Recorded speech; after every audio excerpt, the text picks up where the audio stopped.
The best code I ever wrote was the slowest. I'm serious. 2 weeks ago, I deployed a script to production. Perfectly clean code. Small classes, single responsibility, dependency injection. The kind of code any senior would approve without a single comment. And it almost brought the system down because it was 25 times slower than it should have been. And when I dug into the Flamegraph to figure out what happened, it changed how I write Python permanently. Today, I'm rebuilding both versions from scratch, benchmarking them properly, and showing you exactly where those seconds disappear, because the answer is way more interesting than clean code bad. This started with a legendary blog post by Casey Muratori, Clean Code, Horrible Performance. He ran this experiment in C and found a 15x slowdown from clean code patterns. But here's the thing, nobody ran this experiment in Python. And Python is interesting because it's already slow by design, interpreted, dynamically typed, overhead on every operation. So the question is, when you stack clean code abstractions on top of a language that's already paying a tax on every function call, every object creation, every attribute lookup, what happens? That's what we're about to find out. All right, let's set up the experiment. I need a program that's simple enough to explain in 30 seconds, but heavy enough to expose real performance differences. So here's what it does. Read a CSV file with 100,000 rows. Filter rows by a condition. Transform the values. Group by category. Calculate stats. Sum, mean, max. That's it. A totally normal data pipeline. Now, let me show you how each version is built. I followed Uncle Bob's playbook to the letter. CSV reader class, its only job is reading files. Row filter class, only filters. Data transformer, only transforms. Group aggregator, statistics calculator. A pipeline class that orchestrates everything using dependency injection. An abstract base class called data processor that they all inherit from. Each class lives in its own file. Factory pattern to instantiate everything. It's textbook clean. If you put this in a code review, nobody would have a single complaint. One function. Subfunctions defined locally. Generators, so it doesn't load everything into memory. Local variables instead of class attributes. No inheritance. No abstract classes. No factories. One file. The whole thing fits on a screen. It looks like code a junior wrote on a Friday afternoon, but it works. And the question is, by how much? I benchmarked both versions with 4 tools: timeit for wall clock time, cProfile to see where time is spent, tracemalloc for memory, and PySpy to generate flamegraphs. But before I show you the numbers, remember the flamegraph, because the numbers are going to surprise you, but the flamegraph is going to explain why. Here's what came back. 25 times, not 25%, 25 times. The clean version processed 100,000 rows in almost 4 seconds. The optimized version did it in 150 milliseconds. Now, I could just leave it here and say clean code is bad, but that would be lazy, dishonest, and wrong. The interesting question isn't that it's slower, it's why it's slower, and where exactly those seconds are going. There are 4 hidden taxes you pay every time you follow the clean code playbook in Python. And I say hidden because none of them show up when you read the code. They only show up when you measure it. And when you see all 4 together in the flame graph, that's where everything clicks.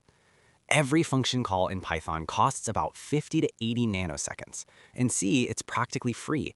When the single responsibility principle says each function should do one thing, that means more functions. The clean version had roughly 17 extra function calls per cycle compared to the flat version. Multiply that by 1 million iterations and you're looking at about a full second of overhead just from calling functions. See that counter? Those are class instantiations. Every single one of those is Python allocating a dictionary, resolving the method resolution order, running the init method, 200 to 500 nanoseconds each.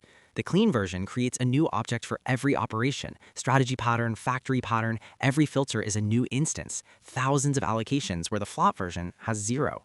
That counter you just watched, that's memory you're paying for and time you're burning, and you'd never know it by reading the code. Look at this. 2 lines that do the exact same thing. One uses a local variable. The other uses self.x. Looks the same, right? The local variable is a single array index, load fast in the bytecode, almost instant. But self.x, that's a dictionary lookup every single time. And with 3 levels of inheritance, totally normal in clean code, Python walks up the entire chain, checking each class's dictionary before it finds what you asked for. One is a shortcut. The other is a scavenger hunt, and your code is running that scavenger hunt millions of times. Okay, last one, and I'll explain this without code. Imagine every time you need a key from a drawer, instead of going straight to your drawer, you have to check your dad's drawer first, then your grandfather's, then your great-grandfather's, every single time for every single key. That's what Python does with every method call when you have inheritance. When you call shape.area, Python checks the instance, then the class, then every parent class. In a compiled language, the compiler figures this out once, ahead of time. In Python, you pay that family tree lookup on every single call. Okay, remember that flame graph I mentioned at the very beginning? Here it is. Look at this. 80% of the execution time is sitting in 4 places: class init methods, method dispatch, dictionary lookups for attributes, and the sheer volume of function calls stacked on top of each other. That wide band across the top, that's all overhead. That's not your logic, that's Python doing bookkeeping for your architecture. And here's the optimized version. The actual processing logic is almost the same width. The work itself takes roughly the same time. Everything else just vanished because there's no architecture to maintain. And here's where it hit me hard, because this wasn't someone else's code, it was mine. I had been writing like this for years, convinced I was doing the right thing, following every rule, getting green check marks on every code review. And the whole time, I was building slow software and never once bothering to measure it. So if your takeaway from all of this is clean code is bad, you're completely missing the point. Here's what the data actually says. Clean code has a measurable performance cost in Python. For most code, your web routes, your CRUD operations, your config parsing, that cost is completely irrelevant. Nobody cares if your startup script takes 200 milliseconds instead of 50. But for hot paths, data processing, inner loops, anything that runs millions of times, you need to know the cost you're paying.